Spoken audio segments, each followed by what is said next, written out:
Vamos a ir a Mateo 12, del 22 al 30.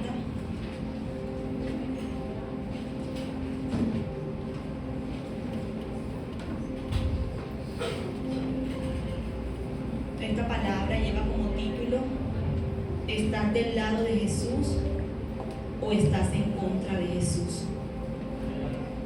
¿Estás del lado de Jesús o estás en contra de Jesús? Amén.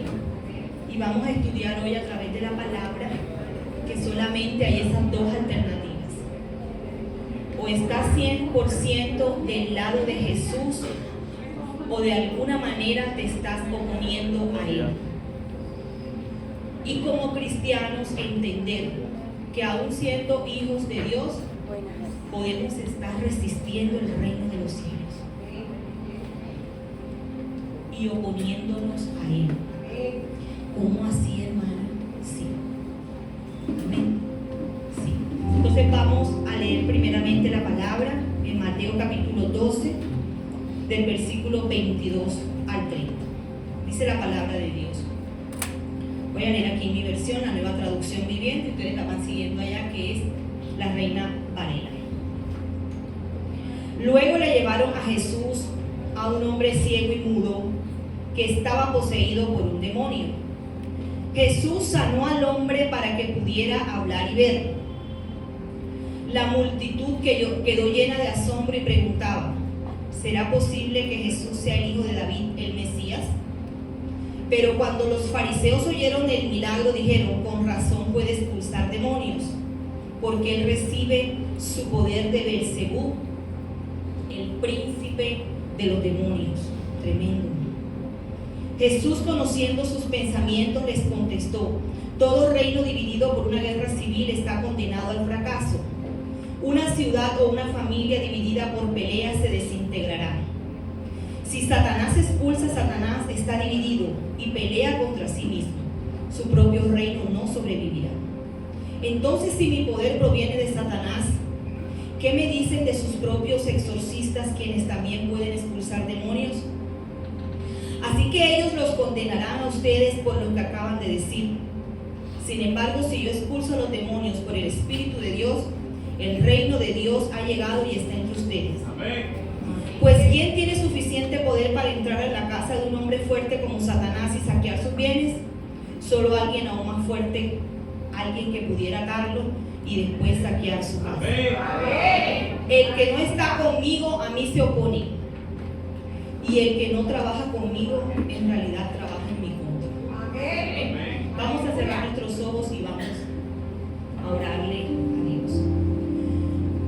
Padre, en el nombre de Jesús, venimos delante de tu presencia, Jesús, dándote gracias por esta oportunidad que nos regalas de estar como iglesia, oyendo una palabra sana, Señor, una palabra que viene de tu corazón, una palabra, Señor, que tiene el destino, Señor, y el propósito de llenar no nuestras emociones, sino nuestro espíritu y cambiarnos, Señor. Padre, te pido en esta mañana que tú toques el corazón de tus hijos y que cada uno de nosotros podamos entender que en este tiempo tenemos que tener una decisión, Señor, porque no sea, Dios, que nos estamos de alguna manera oponiendo a ti, Señor. Señor, tú dices en tu palabra: solo hay dos bandos, solo hay dos grupos, solo hay dos movimientos espirituales. ¿A cuál pertenecemos nosotros, Señor? Dios mío, no podemos decir que porque somos cristianos estamos de tu lado, Señor, porque muchas actitudes de nuestra vida demuestran que te estamos rechazando, Señor. Muchas actitudes de nuestra vida nos demuestran, Señor, que nos estamos oponiendo de alguna manera al avance de tu reino. Y tú dices en tu palabra una sentencia que hoy la vamos a estudiar, Señor: el que no es conmigo, o sea, contigo, contra ti es. Y el que contigo no recoge, Señor, simplemente desparrama. Gracias te damos en esta hora, Señor, en el nombre de Jesús. Amén y amén.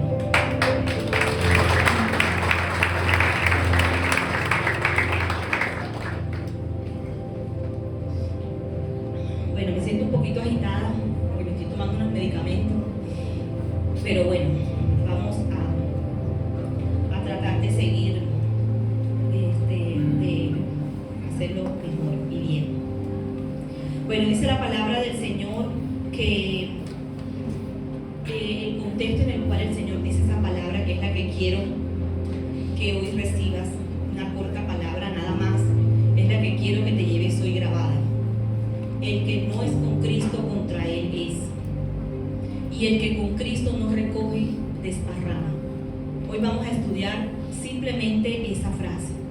Pero para poder estudiar y llegar a esa frase, vamos a estudiar el contexto que rodeó esa palabra que el Señor dio. Y es lo que acabamos de leer. El momento o la situación que se estaba viviendo en ese momento. Y es que había una necesidad en una persona. Había una persona que era muda, era sorda y era ciego y mudo. Ciego y mudo. Podría ser también que no escuchara. Pero dice la palabra, hace una acotación especial.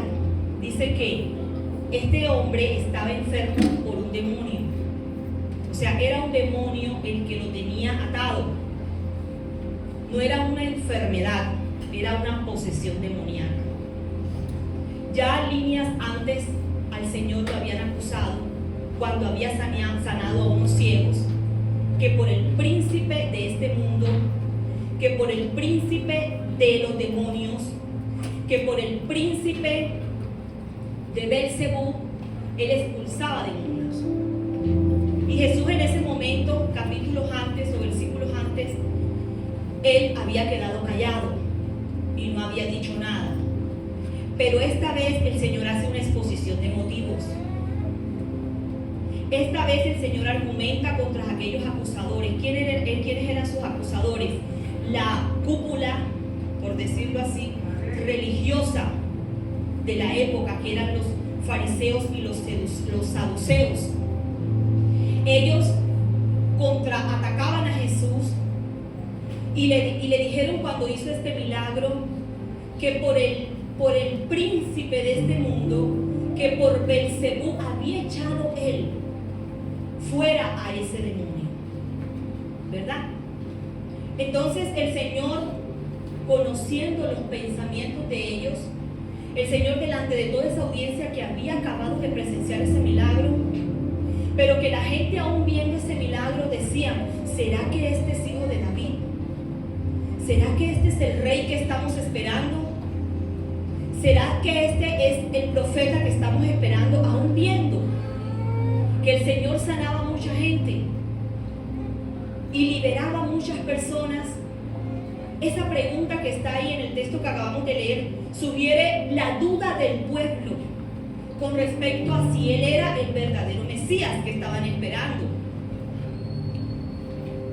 Y no solamente eso, sino que los fariseos lo atacaban públicamente y le decían que él no hacía esos milagros por Dios, sino por Belcebú, el príncipe de los demonios. Eran unas acusaciones que se le estaban haciendo públicamente, acusaciones que lo llevaron a la muerte, acusaciones que después se utilizaron en un juicio en contra de él. Amén. Entonces el Señor empieza a argumentar, ¿verdad? El Señor empieza a argumentar y su argumentación fue tan eficaz que solamente les dejó una sola conclusión posible a todos los que estaban allí sentados. Y ¿saben? Los puso a reflexionar y a razonar desde la lógica, que es lo que nosotros pensamos, que nuestra fe es totalmente ciega y a veces no nos atrevemos a argumentar con el que no conoce al Señor porque nos da miedo, porque creemos que nuestra fe es una fe que no está basada en nada. No, nuestra fe es una fe que está basada y que desde el punto de vista de la razón podemos llevar a alguien a entender las verdades de las Escrituras. Amén. Por eso es que tenemos que conocer la palabra, porque si no sabemos la palabra no podemos argumentar a favor de Dios ni a favor de su palabra. Entonces el Señor comienza a argumentar y les dice, bueno, primero que todo, si yo saco a esos demonios y yo libero a las personas y lo hago a través del poder del diablo, como ustedes lo dicen, mi primer argumento es, para ver ustedes que me contestan, porque nadie le contestó, pero el Señor dijo, mi primer argumento es, Satanás no está dividido. El reino de Satanás no está dividido. Y si yo lo estoy resistiendo y estoy liberando personas, es porque estoy en contra de ese reino, que es el cual ustedes dicen a favor del cual yo trabajo. Entonces no puede ser porque Satanás no tiene un reino dividido. Porque ninguna casa dividida contra sí mismo podrá prosperar. Y ningún reino que esté en guerra civil contra él mismo podrá prosperar. Entonces, yo no puedo resistir al diablo, no puedo liberar personas y a la vez estar a favor de Satanás. No puede ser. Y también les dijo, ¿saben algo? Si ustedes siguen creyendo que por el poder de Satanás yo saco demonios, ¿por qué poder sacan los exorcistas los demonios? ¿Sabes por qué el Señor les habló de los exorcistas? Porque en el tiempo de Jesús había como una comitiva de exorcistas que liberaban a la gente con hierbas, con crucifijos, con magia, con superstición. ¿Y sabes qué era lo más tremendo de esto? Que ellos venían de la escuela del fariseísmo. O sea, los fariseos avalaban este tipo de prácticas. Por eso el Señor les dice, si yo por el dedo de Belcebú y por la mano de Belcebú saco los demonios, entonces por medio de qué poder sacan sus exorcistas, sus hijos que son exorcistas, por medio de qué poder sacan ellos entonces los demonios. Amén. Eso existía en esa época y era avalado por los fariseos. Y los fariseos estaban de acuerdo con ese tipo de prácticas. Amén. Ahora, haciendo un paréntesis, hermano, el Señor me llevaba a algo. Hoy en día yo veo en el Evangelio una comitiva de personas, pero ojo, el exorcismo no te llevaba al arrepentimiento de pecados, no te llevaba a conocer el Salvador. Mientras tú ves los milagros de Jesús, Jesús cada vez que hacía un milagro le decía a la gente, coge tu camilla, tome tu lecho, anda, ves y no peques más. A todos el Señor le decía, vayan y no pequen más. Pero los exorcistas de ese tiempo no les importaba la condición y la transformación del corazón de la gente. Simplemente lo hacían por figurar, ¿verdad? Lo hacían sin ninguna clase de propósito. Lo hacían sin ninguna clase de compromisos para a quien liberaban ni para su familia. No había palabra de transformación. Amén. Y ahora sí, haciendo un paréntesis, hermano, yo veo hoy en día un grupo de personas aledañas quizás al seno de una iglesia que se pueden calificar como unos exorcistas, porque le dicen a las personas, ven, yo te cito a mi casa y te hago una liberación, utilizando en apariencia el poder de Dios, ¿verdad? Y personas asisten allá a ese tipo de lugares buscando una liberación personalizada, buscando una dirección personalizada, buscando a un profeta que se dice ser profeta, para buscar yo una palabra de acuerdo a lo que yo quiero oír en mi vida. Amén. Ese tipo de movimientos espirituales, hermano, nosotros lo estamos viendo en esta época. Y la iglesia se está prestando, hermano, para, aparte de su iglesia y aparte de sus pastores, ir a ese tipo de personas que alimentan más la superstición, alimentan más la emoción del corazón que el verdadero compromiso. Amén. ¿Sabes, hermano? Yulibet, yo no asisto a ningún lugar donde alguien me diga que tiene una palabra específica para mí, ni yo busco ese tipo de cosas. Amén. Dentro de mi formación como cristiana y dentro de mi formación como teóloga y estudiosa de la Biblia, yo no tengo necesidad de ir donde un profeta que me profetice y me dé dirección de lo que yo tengo que hacer. Amén, hermano. Hermano, usted me ve muy joven, ponte 29 años. Pero yo tengo tiempo de ser cristiano. Muchísimo tiempo de ser cristiano. Hermano, yo he escuchado muchas cosas, por eso yo tengo mucha cautela con lo que yo escucho. ¿Sabes por qué? Porque yo tengo mis pastores que oran por mí. Y cuando yo necesito una dirección, yo le digo: Señor, usa a la pastora el domingo, usa al pastor para que me hable a mí. Y yo lo único que hago es venir a la iglesia y encuentro la palabra precisa que yo necesito. Amén. Amén. Hermano, ¿sabe una cosa? Yo escuché a una profeta decirle a una persona de un lugar: pinta la casa, pinta tu casa, porque en 3 meses vas a conocer el hombre de tu vida y inmediatamente te vas a casar. Y yo dije: ¿cómo así? Esto no es de Dios. Y no estoy invalidando ese ministerio, pero yo no puedo ir a buscar ese tipo de direcciones que se parecen más a una comitiva de exorcistas. La hermana pintó la casa. Pasaron los 3 meses y no llegó nadie.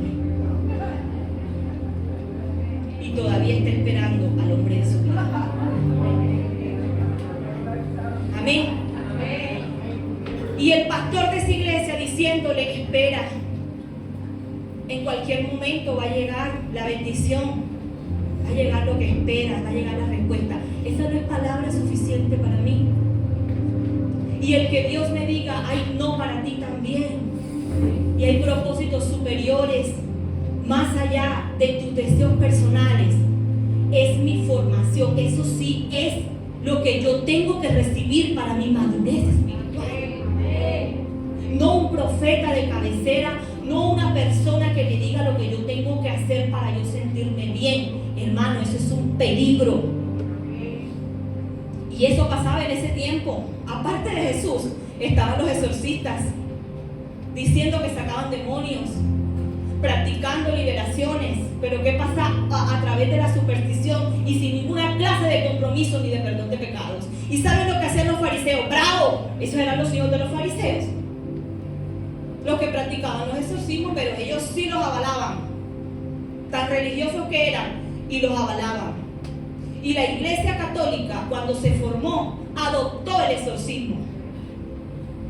No estoy diciendo nada malo de la Iglesia Católica. Dentro de su catecismo está el exorcismo y no la liberación. Pero nuestro Cristo libera demonios por el poder de Dios y no por el príncipe de Belcebú. Y tú tienes poder que Él te dio para dar a una persona y hacerla libre de cualquier demonio. Amén. Entonces, hermano, antes de cerrar el paréntesis, ¿sabes qué? Mis profesores de mi academia, de donde yo me formé, nunca me han dado un consejo.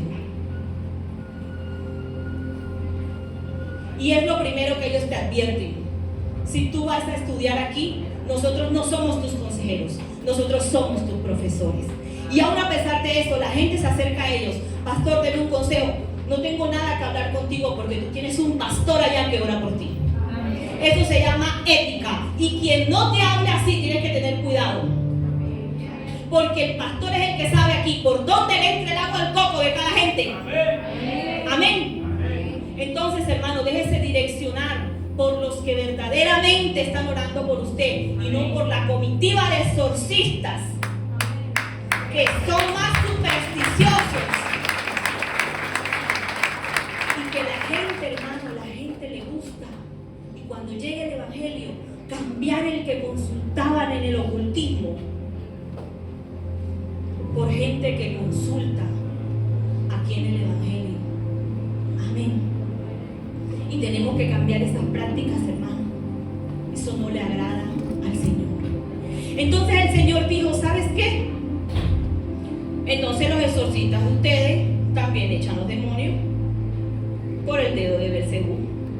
Entonces estamos igualitos. Pero ellos no iban a aceptar ese argumento, porque ese argumento destruía la escuela de exorcismo que ellos tenían. No, entonces por el dedo de Belcebú tú no puedes sacar, porque nosotros también tenemos aquí un grupo de gente exorcista, entonces no nos conviene. Y el Señor les dijo, ¿sabes? Yo no puedo entrar a la casa de un hombre sin aplastarle la cabeza primero, porque alguno de los dos tiene que dominar. Y sabes que yo entro a la casa del enemigo y le aplasto la cabeza porque soy superior a él y lo puedo atar. Amén. Entonces, fariseos que me están cuestionando, entonces fariseos que me están señalando, si yo no echo demonios por Belcebú, así como tampoco los exorcistas que ustedes tienen lo hacen por Belcebú, y si yo ato al hombre fuerte, le aplasto la cabeza y hago libre a alguien, entonces es por el dedo de Dios que yo lo estoy haciendo. Y si es por el dedo de Dios que yo lo estoy haciendo, entonces el reino de Dios ha llegado a esta tierra. ¿Y ustedes qué están haciendo con el reino de Dios? Porque el reino de Dios ha llegado a esta tierra y ustedes lo que se han encargado de hacer es oponerse a él y resistirlo. Tan religiosos que son, tan fanáticos que son, y me están resistiendo a mí. Amén. Están resistiendo el reino de Dios. Entonces tremendo, porque ellos se atrevían a pararse delante del Señor sin ninguna clase de temor, exigiendo milagros y señales del cielo, que más milagros y señales querían que las sanidades y las liberaciones y la gente siendo libre. ¿Qué más señal del cielo que leer sus pensamientos? No les asustaba que Jesús leyera sus pensamientos. Amén. Entonces, tremendo, hermano. Tremendo, ¿cierto? Ahora, él sentencia. Después que hace su argumentación, nada más les dejo una conclusión posible. Lo hago por el dedo de Dios. No hay otra. Les toca aceptar, así sea por descarte, que lo hago por el poder de Dios. Porque si lo hago por Belcebú, sus hijos también lo hacen por Belcebú y ustedes eso no lo van a aceptar. Y viene y ¡pum! Les da la sentencia final y les dice: el que no es conmigo está contra mí. Y el diablo no está conmigo, Cristo está conmigo. El diablo no está conmigo porque yo estoy destruyendo sus obras. Entonces, si el diablo no está conmigo, el Padre está conmigo. Amén. Era lo que a ellos les dolía. Ver que Jesús mencionaba a su Padre. Ver que Jesús mencionaba el Espíritu de Dios, que lo tenían coartado y encasillado, porque ellos creían que solamente pertenecían a los profetas y a los sacerdotes del Antiguo Testamento. Y cuando él honra al Espíritu Santo y les dice que por ese Espíritu Santo es que él hacía los milagros que hacía, ellos les daban muchísima rabia. Entonces, si yo y todo lo que yo hago es por el poder del Espíritu Santo, ustedes se están oponiendo a mí. Porque el que no está conmigo, contra mí es. Y el que conmigo no recoge, desparrama. Amén. ¿Qué les estaba diciendo el Señor? Yo odio la neutralidad. Aborrezco la neutralidad. Así que solamente después de esto que ustedes me están diciendo y esta acusación tan grave que me están haciendo, hay solamente dos alternativas: o ustedes están conmigo o ustedes están contra mí. Y es así, hermano: o estamos con Cristo o estamos en contra de Cristo. Amén. Porque el Señor considera enemistad la neutralidad. El Señor aborrece la tibieza y no acepta excusa para comprometernos con Él. Amén. Mire, el libro de los Jueces nos trae un tremendo ejemplo. Vamos a ir a Jueces capítulo 5, del 16 al 17. Y nos habla de la guerra que se tuvo en los tiempos de Débora, de la juez Débora. Allí hubo una gran batalla. Y el Señor cuestionó tremendamente dos tribus que quisieron hacerse un lado y ser neutrales. Y el Señor las cuestionó, las exhortó por querer. Vamos a ir a Jueces, dice: ¿por qué permaneciste entre las fogatas, escuchando los silbidos para llamar a los rebaños? En los distritos de Rubén hay grandes titubeos. Sigue. Galaad habita más allá de Jordán. Y Dan, ¿por qué se quedó junto a las barcas? Aser se quedó en la costa del mar, permaneció en sus ensenadas. Amén. Mire, se estaba librando una batalla. Se estaba librando una batalla. Y estas tribus no asistieron a la guerra en el tiempo de Débora. Y una mujer fue la que tomó control de ese tiempo y pudo matar al enemigo. Y mientras tanto, las tribus de Aser, las tribus de Dan y la tribu de Efraín se quedaron paralizadas. Quisieron tomar una actitud neutral. Y en el cántico que hace Débora al final, el Señor les cuestiona su neutralidad, el no querer tomar partido ni ningún bando. ¿Sabes por qué? Estaban esperando para ver quién ganaba, para ellos adherirse a quien mejor le conviniera. Y eso, hermano, cuando tú mantienes una posición neutral, eres una persona que estás indefinida. Amén. Es imposible ser neutral en nuestra relación con Cristo. Cualquier hermano que no esté siguiendo activamente a Jesús lo está rechazando. Yo te hago una pregunta en esta mañana: ¿cómo estás siguiendo tú a Cristo? ¿Activamente? Porque si tú no estás siguiendo activamente a Jesucristo, lo estás rechazando. Amén. Quien se encuentra ajeno a la lucha espiritual que se debate a diario, ha negado al Señor. Nosotros encontramos evidencias de la seriedad con que el enemigo trabaja para destruir el reino de Dios. Hermano, no crea que Satanás está improvisando. Él tiene una agenda diabólica que él está cumpliendo seriamente. Lo que pasa es que no nos hemos dado cuenta. Y usted ve que pecados que antes no se daban, hoy se dan públicamente y se tiene que aceptar dentro de la sociedad. Y usted se da cuenta del movimiento espiritual que hay en jóvenes, niños y mujeres, específicamente por el sistema de Satanás operando. La agenda del enemigo se está cumpliendo de una manera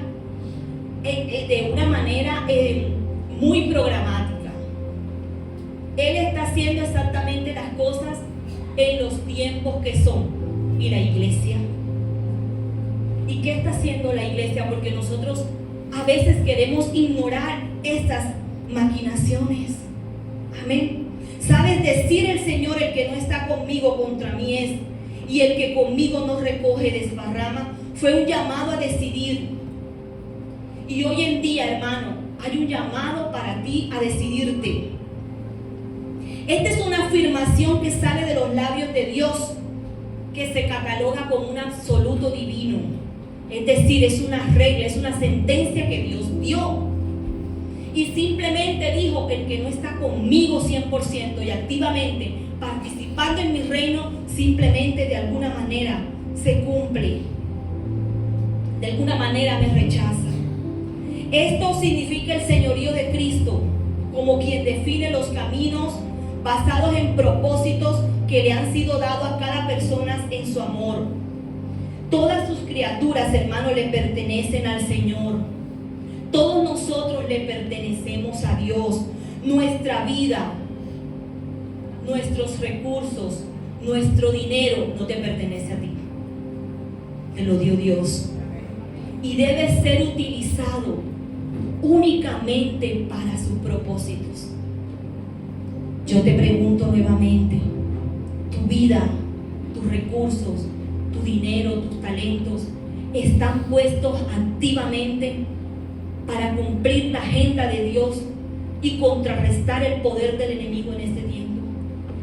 ¿Qué estamos haciendo ante la juventud frágil que se tira de los centros comerciales y el viernes el servicio de jóvenes aquí estaba vacío? ¿Qué estamos haciendo ante esa realidad? ¿Qué estamos haciendo ante la indefinición sexual de los niños y que sus padres avalan para que sean binarios y no binarios? ¿Qué estamos haciendo nosotros para contrarrestar esas fuerzas del enemigo, hermano? ¿Qué estamos haciendo nosotros para traer a aquel hombre necesitado, a aquella mujer necesitada de Dios? La pregunta es, ¿está 100%, hermano, activamente participando del reino de Dios? Porque es que si no estamos con Él, a Él no los estamos oponiendo. Porque no hay neutralidad para Dios. Amén. ¿Sabes? Los fariseos intencionalmente obstaculizaban el progreso de Jesús. Entonces por Beelzebú y por Satanás lo estaban haciendo. Amén. Ese tipo de oposición es un tipo de oposición frentera, la que le hacían ellos, ¿cierto? Era de frente, pero hay una oposición que no es de frente y que posiblemente nosotros como iglesia se las estemos haciendo al mismo al Señor, porque es una oposición disfrazada. ¿Sabes, hermano? Porque quien no ayuda a Cristo y le da su mano para establecer el reino de Dios, porque quien no ayuda en cierta medida se opone al Señor y merece ser considerado dentro de sus enemigos. Amén. La imagen de juntar y esparcir, dice la Biblia: el que conmigo no recoge, desparrama. ¿Sabes a qué se refiere el Señor? A las cosechas, al recolector de la cosecha, al recolector que va por el campo recogiendo la cosecha y necesita que la gente se adhiera a su propósito de recoger la cosecha. Y la Biblia dice: la mies es mucha y la cosecha está lista, pero no hay obreros para la cosecha, no hay obreros para la mies. Cuando el Señor dice que el que conmigo no recoge, llama a nosotros, su iglesia, a ayudarlo a recoger su cosecha. Pero entre menos ayudantes haya para recoger su cosecha, la cosecha se la llevará el viento. Y esa cosecha que se lleva el viento, los agricultores decían, es una cosecha que se desparrama, es una cosecha que se desperdicia. Porque en tanto que no hay quien recoja la cosecha conmigo, la cosecha se está desperdiciando. Y si yo no soy parte activa para recolectar los frutos y las cosechas del Señor, entonces la cosecha, ¿por quién se está desperdiciando? Por mi indiferencia. Si la cosecha se está desparramando, si la cosecha se le está llevando el viento, si en tanto que no hay obreros para que recojan la cosecha se desparrama, ¿por quién se está desparramando? Por mi indiferencia. Entonces, ¿a quién me lo estoy oponiendo? Si no trabajo para Él, la cosecha se desperdicia por mí. ¿Quién se ríe de eso y quién se alegra de eso? Satanás se alegra que estemos tranquilos, que estemos sentados, que no hagamos nada mientras la cosecha se desparrama. Él no le importa ni siquiera mandarte una sola cascarita de tentación a tu vida, porque Él solamente verte sentado en una inactividad e indiferencia espiritual, Él sabe que estás trabajando indirectamente para Él. Amén. Por eso es que dice, el que no recoge conmigo, entonces desparrama. Por eso quien no trabaja con Él simplemente puede ser considerado su enemigo. Se está perdiendo la cosecha con el viento. Cuando decimos que la cosecha se dispersa, cuando decimos que algo se desparrama, se refería al pastor que necesitaba a quien le ayudara a cuidar sus ovejitas. Se refería a aquel pastor que necesitaba recoger sus ovejitas dentro del redil para que no se perdiera en la colina.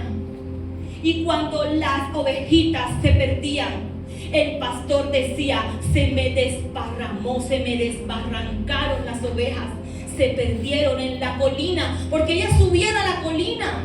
Y si el pastor no estaba pendiente de sus ovejitas, ellas se caían de allá arriba de la colina. ¿Y sabes lo que decía el pastor? Mis ovejas se desparramaron.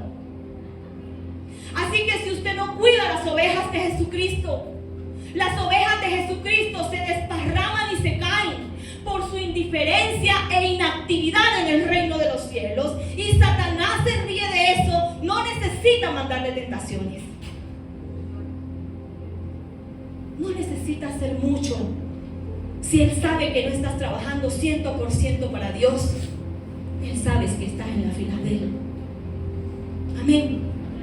Es así, hermano, porque solamente hay dos cosas: o trabajo 100% y le rindo mi vida, mis pertenencias, mis bienes, mis recursos a Jesús, o simplemente desparramo y entonces hago parte del otro bando, porque en el Señor no hay neutralidad. La imposibilidad de la neutralidad está en el corazón y en la mente de Jesús. En su mente no hay neutralidad. En estas guerras contra las fortalezas de Satanás solo hay dos bandos: a favor de Cristo o en su contra, reuniéndose con Él o esparciéndose con Satanás, desparramándose con Él. Podemos aplicar este dicho a nosotros mismos y a la iglesia. Si nuestra presencia no fortalece a la iglesia, nuestra ausencia simplemente la está debilitando. Ay, yo no voy los miércoles a la iglesia y no pasa nada. Estás debilitando a la iglesia, hermano. Porque tu presencia aquí es fundamental para decirle al diablo, me estoy oponiendo a ti. No te voy a dejar contigo. No te voy a dejar en tu familia. Te voy a aplastar la cabeza. Porque hay poder superior y es el poder que Dios me ha dado. Tu presencia, hermano, como tu presencia no fortalece tu iglesia, tu ausencia la debilita notablemente, porque nosotros somos ladrillos y piedras vivas en este edificio llamado iglesia. Y tú crees que no hace falta. Y si hace falta, porque aquí no les estamos oponiendo al diablo, hermano. Aquí lo estamos resistiendo. Y no le vamos a permitir que se quede con nuestros hijos, porque nuestros hijos van a ser los pastores de los confundidos niños que se están levantando en esta tierra. Hermano, yo tengo un compromiso. Mateo y Dana son los niños que van a coger el reino y van a decir a todos esos niños confundidos y frágiles que se quieren suicidar que Cristo los ama. Ellos son los pastores del futuro. futuro, yo tengo que traerlos al culto de jóvenes. Yo no puedo ser indiferente. Yo tengo que resistir al diablo. Amén. Y con dolor y todo, hermano, yo me he venido a la iglesia de Galapa, porque yo soy la que más lejos vivo de todos aquí. Y yo tengo un carro 2 años para acá, pero yo caminaba de aquí hasta la 21 a pie. Yo no tenía pasaje, yo no tenía nada. Pero Dios me ha dado todo. ¿Por qué? Porque Él sabe que yo le quiero servir. Porque Él sabe, hermano, que yo vengo aquí a resistir al enemigo. Yo no estoy jugando cuando vengo a la iglesia, ni esto es un juego de niños. Aquí hay un debate espiritual muy tremendo para yo estar jugando con la salvación mía y con la salvación de mi familia. Este es el lugar donde yo me le pongo a Él en línea de guerra y le digo, ¿sabes qué? No te vas a quedar con nada de lo que a mí me pertenece. Amén. Y yo lo resisto, hermano, y no lo dejo tranquilo. Y ahorita que el pastor decía, oren por la petición de esta semana, yo estaba allá orando, intercediendo, porque le estoy pidiendo a Dios algo. Yo necesito que mi vida cambie y yo no puedo estar en mi casa viéndome a la doctora Polo. Y aquí, hermano, se está librando una guerra espiritual. Ya, el pastor se queda sin garganta. Por 10 personas que vienen los miércoles, él sigue gritando igual para ver si tú cambias. Él grita como si fuera domingo, para ver si tu vida cambia, para ver si le prestas atención. Pero la gente se va para donde los exorcistas, los que les alimentan las emociones y les dicen lo que ellos quieren escuchar, para después justificar sus malas obras y decir que tomaron decisiones basadas en Dios cuando Dios no ha dicho nada. Amén. Entonces, hermano, por sustracción de materias, si tu presencia no fortalece a la iglesia y tu ausencia la debilita, ¿a quién perteneces tú?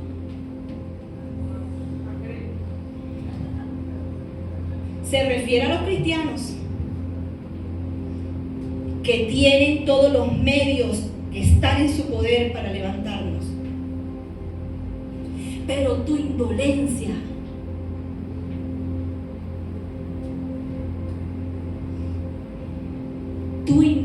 y mi indolencia, ¿me meto ahí? Tu indolencia retrasa y arruina el reino de Dios, porque no estás siendo sensible al reino de los cielos. Ni sabes ni siquiera cómo se sostiene esta iglesia. Ni sabes que los miércoles se prende un aire para que tú recibas una palabra. Y que un predicador tarda más de 12 horas en culminar un mensaje y en dar lo mejor para ti, para que lo entiendas, hermano. Y tú no valoras eso, porque tu indolencia y mi indolencia están arruinando los planes de Dios y los retrasan. Porque todos estamos llamados a avanzar. Y si tú no avanzas y te detienes y sigues en el 2020 con la pandemia, no avanza el reino de Dios, te estás oponiendo al reino de Dios. Amén.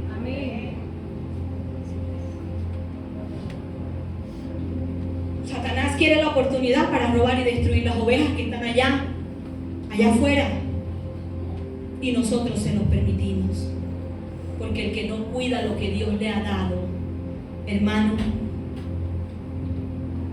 desparrama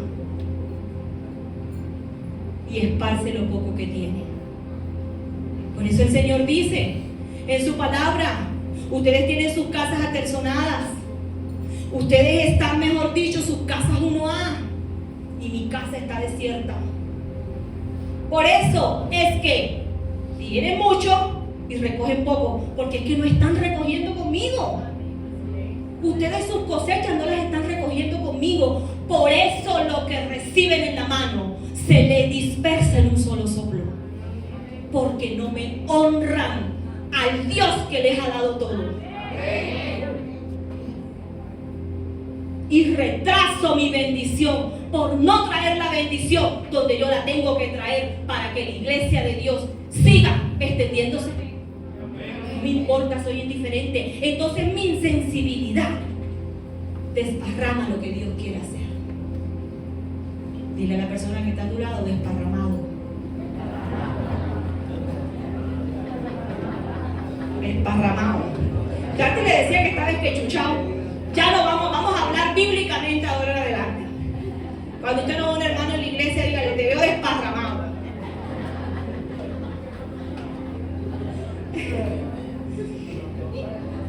En todas las cosas, el hombre tiene que elegir su lado. En todas las cosas tú tienes que elegir tu lado. Y el Señor le dijo, mira, Elías, arréglame este chicharrón aquí abajo. O le sirven al Dios, a Baal, o me sirven a mí, que se decidan. Pero no hay neutralidad ni punto medio. ¿Usted cree que usted le va a decir al Señor, me abstengo de elegir?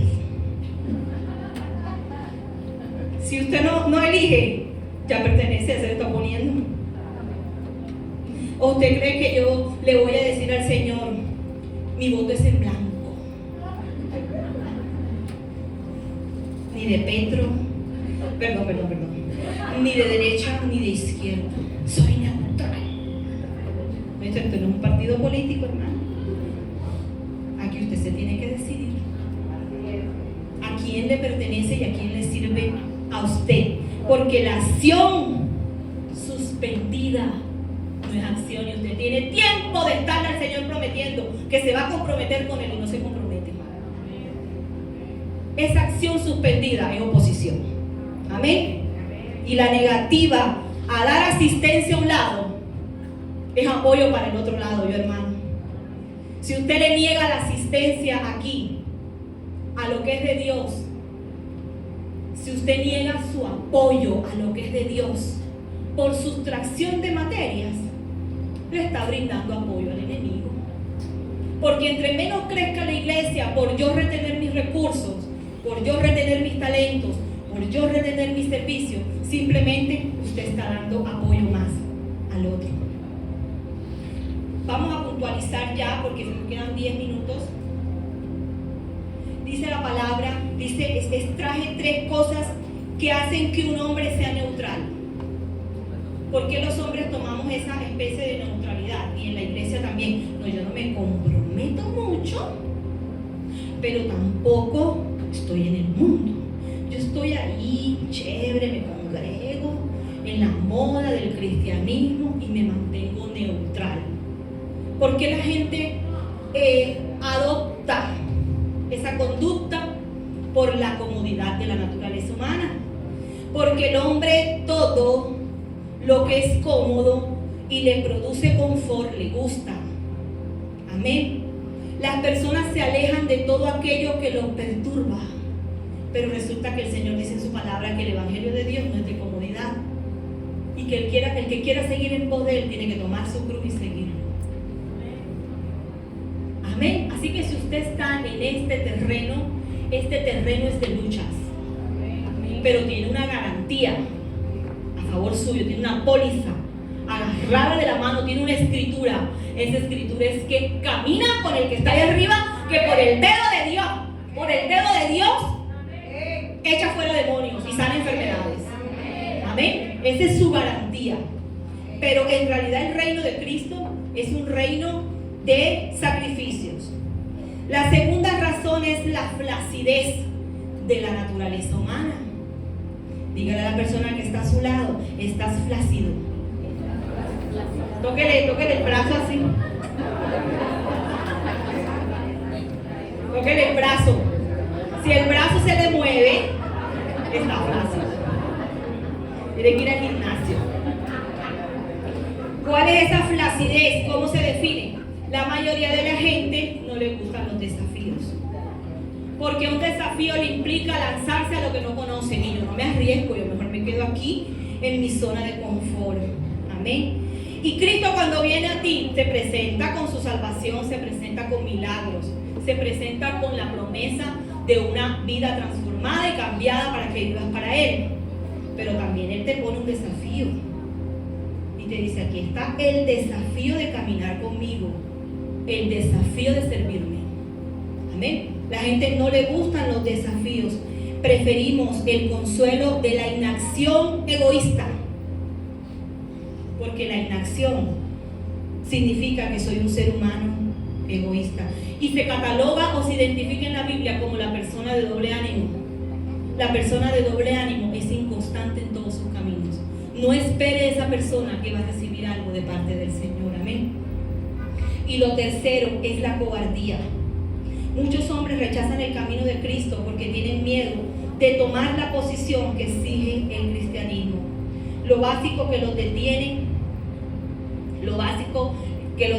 es pensar en aquello que dirán los demás.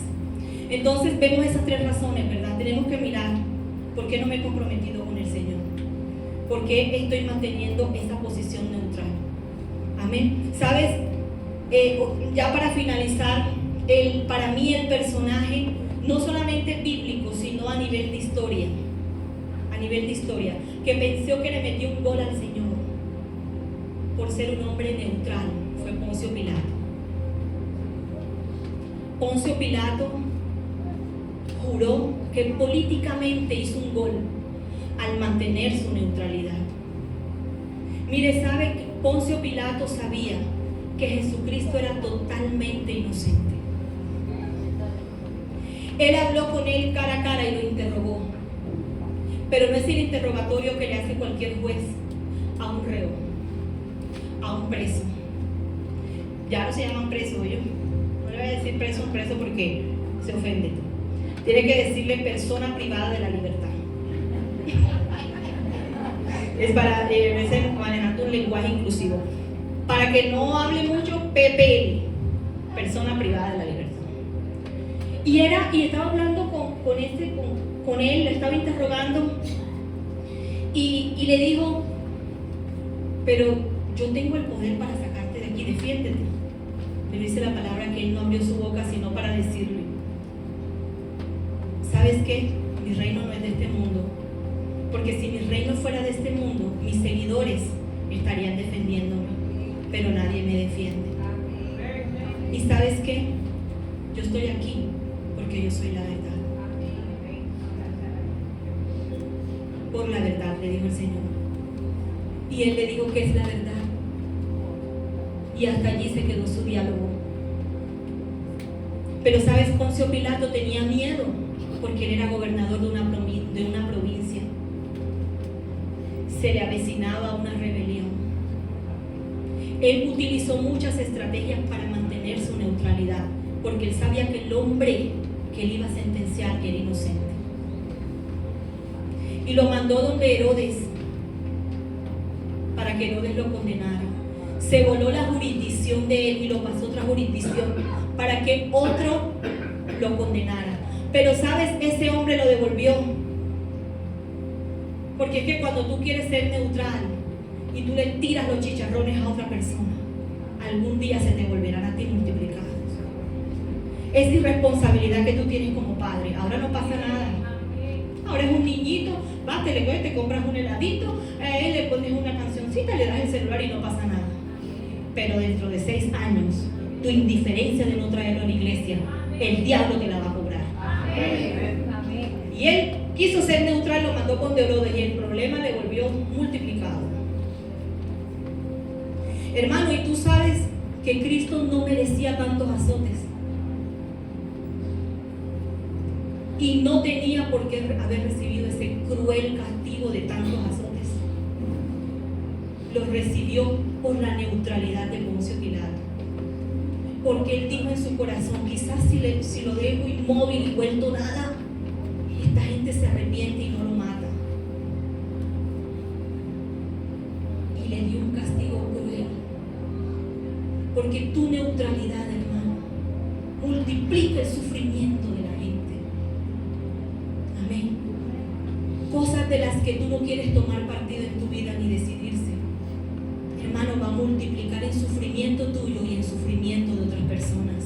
Y eso fue lo que él hizo por su neutralidad. Hasta que la gente le dijo, ¿sabes qué? Si tú no lo matas y si tú no lo condenas a la pena de muerte, tú vas a estar en contra de César. Porque Jesucristo se opone al César. Jesucristo nunca se opuso al César. Jesucristo dijo que le dieran los impuestos al César. Pero ni siquiera Poncio Pilato pudo hacer un juicio acorde.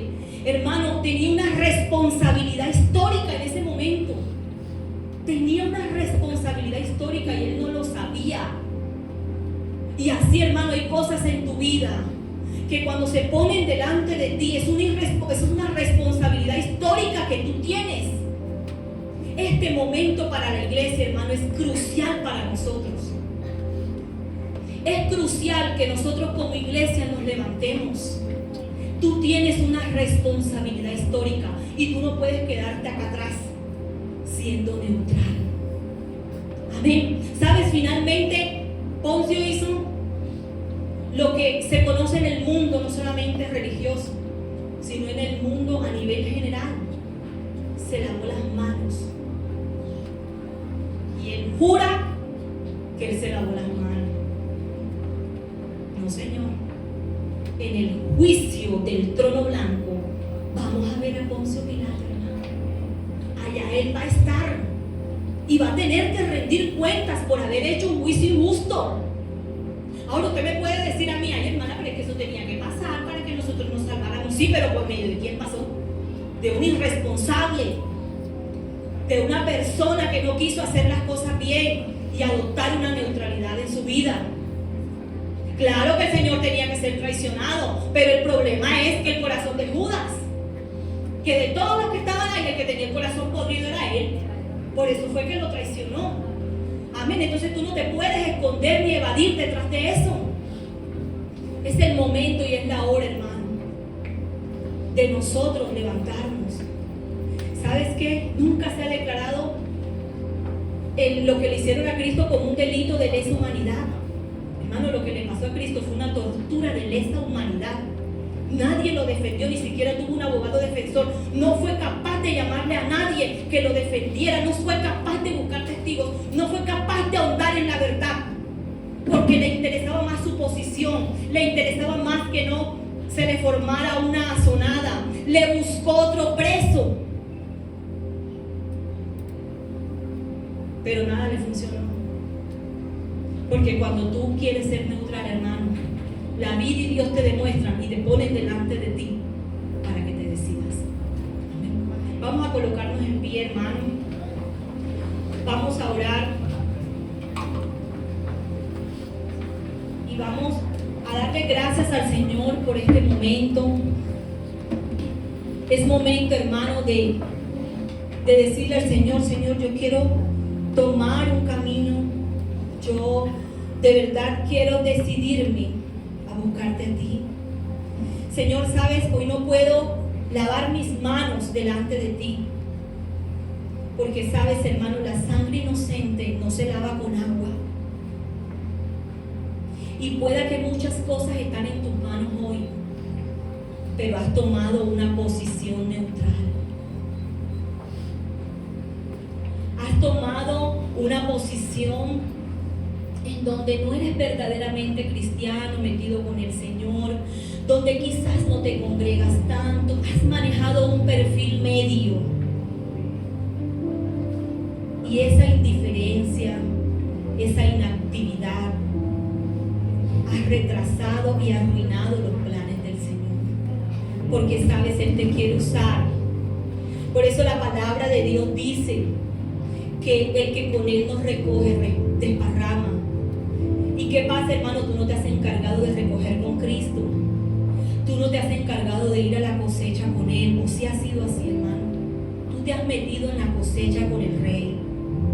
Y tú has visto quiénes son los que están perdidos. Hermano, es el momento. La iglesia va a ser un seminario de consolidación.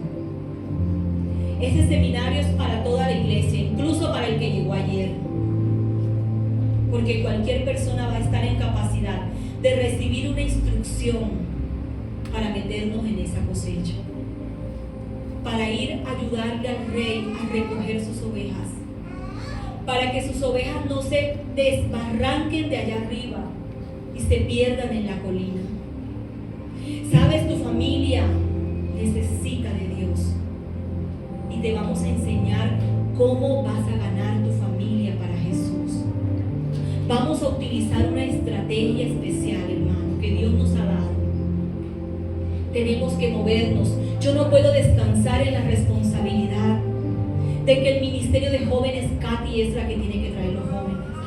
Que el ministerio de consolidación y de ganar lo tienen 12 personas nada más en la iglesia.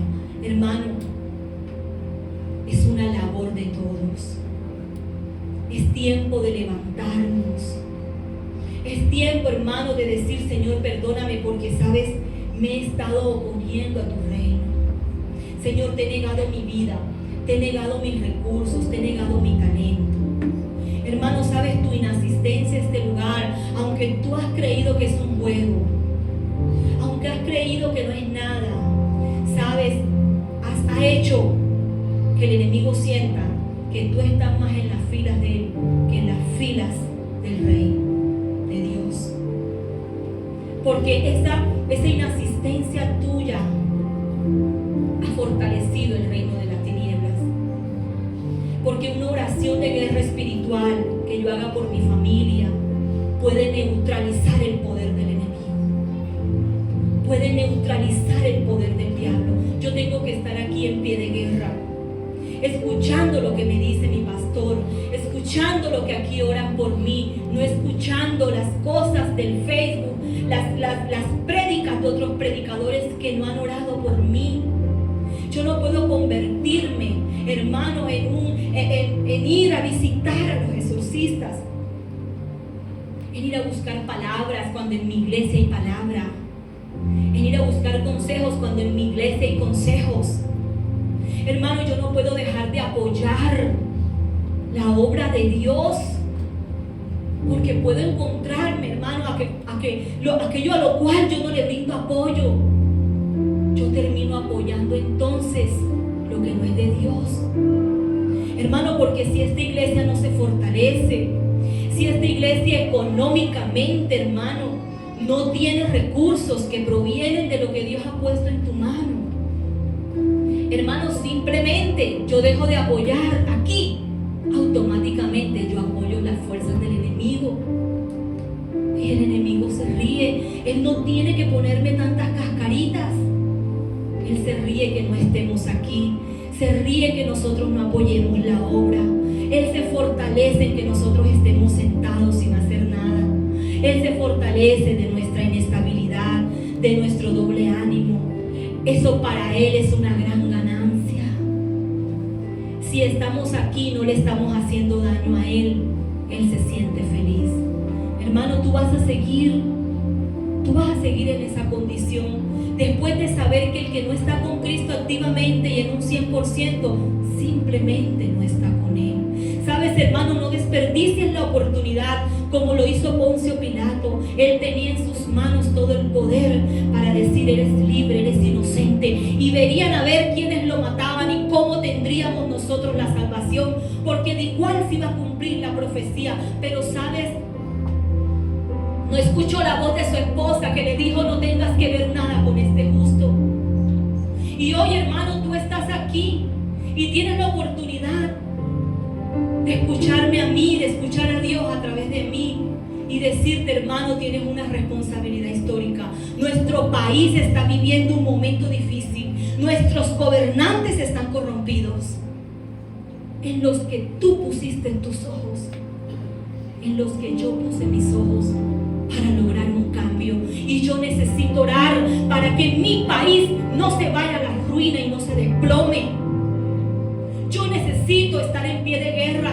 Yo necesito orar por las catástrofes. Yo necesito sentarme con mis vecinos. Yo necesito sentarme con mi familia. Yo necesito traer a mis hijos a la iglesia.